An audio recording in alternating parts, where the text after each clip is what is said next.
अगले हफ्ते Donald Trump जा रहे हैं चाइना। ईरान के कुछ मिनिस्टर्स पहले ही चाइना हो आ चुके हैं। तो क्या कोई डील साइन होगी? पता नहीं, बट उम्मीद पे दुनिया कायम है और यही चीज मार्केट को गिरने नहीं दे रही है। तो पिछले हफ्ते में मार्केट भी काफी ठीक ठाक थे।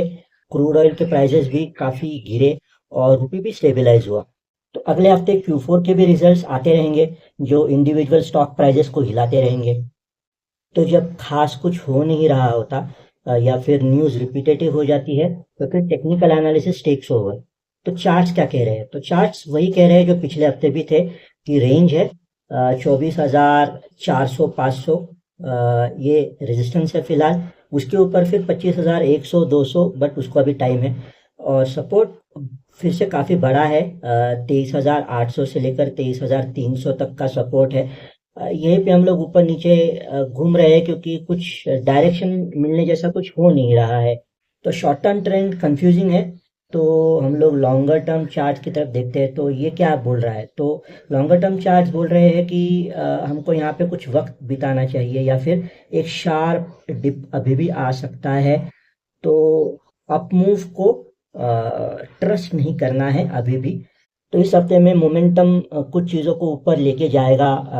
एनर्जी से रिलेटेड स्टॉक्स है, स्मॉल कैप्स है, माइक्रो कैप्स है, हेल्थ केयर है, इन जैसे कुछ सेक्टर्स या फिर डिफेंस है जो पिछले हफ्ते में जिसने थोड़ा सा ब्रेकआउट दिया।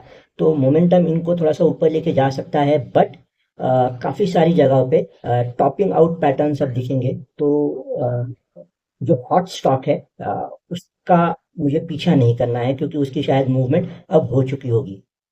एज ए इन्वेस्टर मेरे लिए ये हफ्ता काफ़ी आसान रहने वाला है क्योंकि वेट एंड वॉच ही है ज़्यादातर। कोई कंपनी है जिसको मैं ट्रैक कर रहा हूँ, उसके Q4 के रिजल्ट्स बहुत अच्छे आ रहे हैं।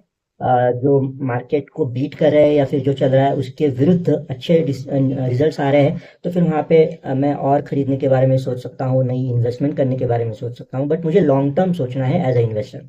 एफ एंड ओ ट्रेडिंग अगर मैं कर रहा हूँ तो मुझे थोड़ा सा ध्यान रखना है। वॉलेटिलिटी ऊपर नीचे होती रहती है तो उसका असर कॉल पुट के प्राइजेस पर होता है, प्रीमियम्स पर होता है। दूसरा क्या करना है तो एंटिसिपेशन में कॉल पुट्स नहीं खरीदने हैं कि ट्रम्प जा रहे हैं चाइना तो कुछ तो होगा, दुनिया को पीस चाहिए। ऐसा नहीं है। तो सब लोग अपने फ़ायदे के बारे में सोच रहे हैं तो आपको भी अपने फ़ायदे के बारे में सोचना है। तो मेरा फ़ायदा किस में है? तो एंटिसिपेशन ना करो, इसमें मेरा फ़ायदा है as a F and O trader. अगर मैं ट्रेडर हूँ तो वही घिसी पिटी चीज़ें जो पिछले कुछ हफ्तों से मेरे लिए काम कर रही थी इस हफ्ते भी काम करेगी। शॉर्ट टर्म व्यू रखना है और उधार के पैसों से ट्रेडिंग नहीं करनी है।